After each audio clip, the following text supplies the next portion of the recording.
সরকার কর্তৃপক্ষ এবং ঊর্ধ্বতন কর্তৃপক্ষ কেউ আমাদের সঙ্গে ঠিক কথাও বলেনি। দায়িত্ব নিয়ে এটা আমি বলছি, আমি যখন গাড়িতে উঠতে যাই আমাকে ধাক্কা দিয়ে ফেলে দেওয়া হয়।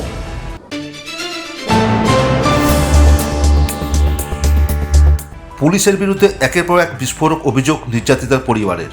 বুধবার রাতে সাংবাদিক সম্মেলনে একের পর এক অভিযোগ তোলেন আরজিকর কাণ্ডের নির্যাতিতার পরিবারের সদস্যরা।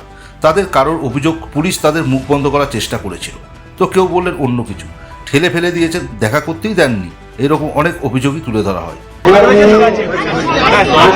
সকাল 8:10 এই আরজিকর হসপিটালে এসেছিল রোগী পরিষেবা দেওয়ার জন্য, অসুস্থ লোককে সুস্থ করার জন্য। আজকে এই হসপিটালেই সে বলি হয়ে গেছে দুর্বৃত্তদের পাল্লায় করে। দুর্বৃত্তরা তার জীবনটা শেষ করে দিয়েছে।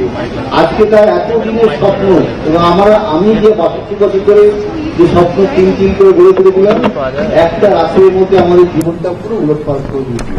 আমার মনে কতগুলো প্রশ্ন এসছে, আমি শুধু মিডিয়ার কাছে সেই প্রশ্নগুলোই প্রশ্ন আগেই তারা বলেছিল আত্মহত্যা করেছে।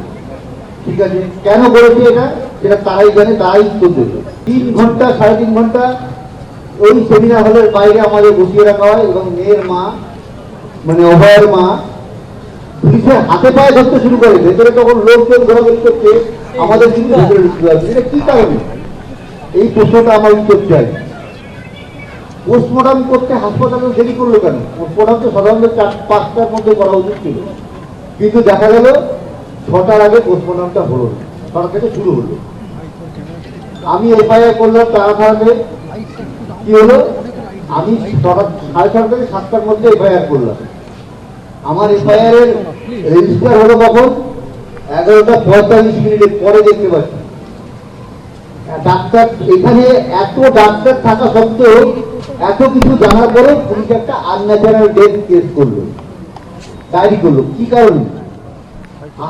সেমিনার হলের উল্টো দিকে আমরা যখন গিয়ে ঢুকলাম তখন দেখেছি আমার দাদা দিদিকে একটা ঘরে বসিয়ে পাখার নিচে কেউ জল এনে দিচ্ছে, কেউ এই ঘর থেকে ওই ঘরে নিয়ে যাচ্ছে, একবার এই ঘর একবার ওই ঘর, জল খান, পাখার নিচে বসুন, এই চলছে। লাস্ট মানে 2টোয় যদি আমরা পৌঁছে থাকি 4টে অবধি এই জিনিসগুলো হয়েছে, 3:30 অবধি এই জিনিসগুলোই হয়েছে। তার মাঝখানে পুলিশ এসে বারবার করে ঘিরে ধরে বারবার একটাই কথা, আপনারা চলুন প্রিন্সিপালের ঘরে যাবেন। আমরা তখন পুরো পরিবার দাদা দিদিকে ঘিরে রেখে আমরা বলেছি না, ওনারা কোথাও যাবেন না, দরকার হলে প্রিন্সিপাল এখানে আসবেন। কিন্তু পুলিশ আমাদের এত জোর করেছে, এত ফোর্স করেছে, মানে ওনারা পারলে হাইজ্যাক করে এই দুটো মানুষকে নিয়ে প্রিন্সিপালের ঘরে যেতে পারলে ওনারা জানে আমরা বেঁচে গেলাম। তো যাই হোক, কোনোভাবে হয়তো 5 মিনিটের জন্য বলে তারপরে ওনারা নিয়ে গেলেন এই দুটো মানুষকে। তারপর থেকে আমরা আর এই দুটো মানুষকে দেখতে পাইনি। পরিবার একদিকে, বাবা মা একদিকে। তারপরে যা ঘটনা ঘটেছে মিডিয়া দৌলতে আপনারা সবাই জানেন। দেন যখন পোস্টমর্টম হয়ে বডি বেরোচ্ছে, দাদা দিদি গাড়ি করে যখন বেরোলো তখন হাতটা আমাদের দেখিয়ে গেল। আমরা বুঝলাম যে হ্যাঁ তারা বেরোচ্ছে। আমরা কি জানবো নর্মালি যে এরপর আমরা পরিবারের লোক আমরা যাব বা মাঝখানে অ্যাম্বুলেন্স যাবে, তারপরে আমরা যাব। কিন্তু সেখানে দাঁড়িয়ে আমাদের বলা হয়েছিল যে আপনাদের পরিবার তো, আপনাদের জন্য 2টো গাড়ি রাখা আছে। আমরা যখন গাড়িতে মানে আমি বলছি দায়িত্ব নিয়ে এটা আমি বলছি, আমি যখন গাড়িতে উঠতে যাই আমাকে ধাক্কা দিয়ে ফেলে দেওয়া হয়। ধাক্কা দিয়ে পুলিশ ফেলে দিয়ে বলে না না এই গাড়িতে পুলিশ ছাড়া কেউ উঠতে পারবে না। দেন আমরা ওখানে অসহায়ের মতো দাঁড়িয়ে থাকি, আমাদের চোখের সামনে দিয়ে মেয়ের দেহ চলে যায়।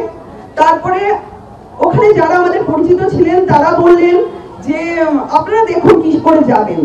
তখন আমরা নিজেরা ম্যাটাডোর করলাম, ম্যাটাডোর করে আমরা অন দা ওয়ে যখন যাচ্ছি, মাঝ রাস্তা যাওয়ার পর হঠাৎ আমাদের মনে হলো যে বড়দাকে ফোন করি। যখন বড়দাকে ফোন করা হলো তখন বড়দা বলছে আমরা তো টালা থানায় বসে রয়েছি। ততক্ষণে আমাদের কাছে খবর চলে এসেছে যে আমাদের মেয়ের দেহ বাড়িতে পৌঁছে গেছে, কারণ গ্রিন করিডোর দিয়ে পুলিশ নিয়ে গেছে, দেহ বাড়িতে পৌঁছে গেছে।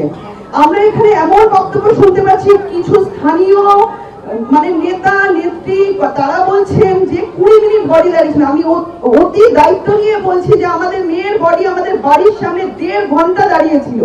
1.5 ঘন্টা, না বাবা মা ছিল না পরিবার ছিল। কে ছিল সাথে? সাথে ছিল ওখানকার লোকাল কাউন্সিলর। তিনি আবার বলেছে, আমি দেখেছি, মানে আমার কাছে প্রমাণ আছে। তিনি ইন্টারভিউ দিচ্ছে, বলছে যে ওনাকে পুলিশ বলেছে যে আমরা বাড়ির লোক, কাকি পিসি কাকা আমরা সবাই বলেছি যে আমরা তো মানে শোকস্তব্ধ, আমরা বুঝতে পারছি না বডির সঙ্গে আমাদের যাওয়া উচিত কিনা। তাতে পুলিশ বলেছে ওনাকে যে ও আচ্ছা, ওনাদের তো মাথার এখন ঠিক নেই, তাহলে আপনি ওখানকার লোকাল নাগরিক হিসেবে তাহলে আপনিই যান বডির ওখানে। বাবা মাকে বাদ দিয়ে আমরা 15 জন মেম্বার ছিলাম। আমাদের কারণ আমাদের হ্যাঁ শোক, আমরা নিশ্চয়ই আমাদের তখন শোকে আমাদের মাথা পাথর হয়ে যায়, কিন্তু আমরা কেন ওনাকে বলবো যে আপনি যাবেন আমাদের মেয়ের সঙ্গে? আমরা বাড়ির একজন লোক যেতে পারতাম না? এটা সম্পূর্ণ মিথ্যাচার। ব্যুরো রিপোর্ট, লটারি সংবাদ।